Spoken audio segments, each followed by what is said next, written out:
You can know every coping tool, every breathing technique, and every grounding exercise. You can be the calm one, the strong one, the capable one, and still feel like if one more thing hits you, you might actually lose it. Not collapse, react. And that's even scarier. What if burnout doesn't start with being tired? What if it starts with hitting a limit you didn't even know you were approaching? I've been sitting with something this week, and it's been uncomfortable. I've been in crisis work for 15 years. I know how to de-escalate. I know how to hold space for intense emotion. But recently, something has shifted. My body doesn't feel the same. My window of tolerance feels smaller. My patience thinner. My reactivity closer to the surface. And honestly, it scares me. Because when you're the strong one, you don't expect to hit your limit.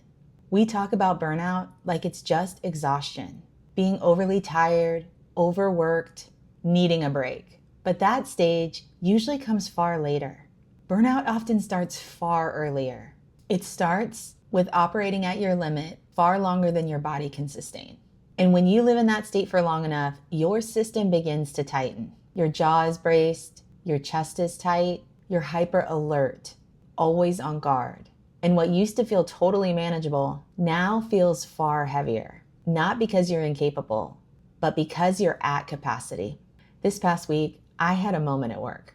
From the outside, I handled it. I stayed professional, I followed protocol. But internally, I was braced. I was activated. I was closer to anger than I'm comfortable admitting. And afterward, I noticed this thought popping into my head. I don't trust my capacity the way I used to. And that's different than not having the skills or not caring. That's hitting a limit. I didn't lose my skills. I lost my margin. There is a difference between being capable and having capacity. High-achieving women don't notice that they're maxed out. They don't realize they've hit the limit because they're still busy performing. They're still showing up, still getting it done, still holding it all together. So they assume they must be fine. But being capable doesn't mean you're not at your limit. And that's not a flaw or a weakness. That's what happens when you stay at capacity for far too long without recovery. And unfortunately, no amount of mindset work overrides a nervous system that's been bracing for months. But let me explain capacity simply.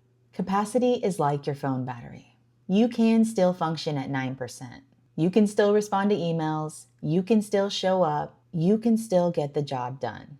And from the outside, nobody knows that you're running low. But everything drains you faster. You overheat, you glitch, you close the apps sooner. And one more demand, one more notification, one more emotionally charged situation can shut the whole thing down. And that doesn't mean that you forgot how to function. It means you've been running on low power for far too long. And that's what being at capacity feels like. High-achieving women don't notice they're maxed out because they're still operating. But operating on low battery is not the same as being fully charged and resourced. Burnout's what happens when you live at that 9% for too long. So instead of asking, how do I push through this? I'm asking, how do I stop living at my limit? Not by quitting everything or blowing up my life. Although, in honesty, those thoughts did cross my mind initially. Just burn it all down. That is what burnout feels like. But instead, I'm setting up my days so there's less pressure, less urgency, more clear and honest boundaries, more intentional rest that actually restores me, more grounding and orienting before performance. Because capacity can only build when you stop living at your limit, not when you're trying to outperform it. And if you're a high-achieving woman, you probably learned early on that your value comes from what you can hold, what you can handle, or what you can accomplish. But being able to handle everything is not the same as having capacity for it. So maybe this month, we stop trying to prove how much we can carry, and we start rebuilding what we can sustainably hold.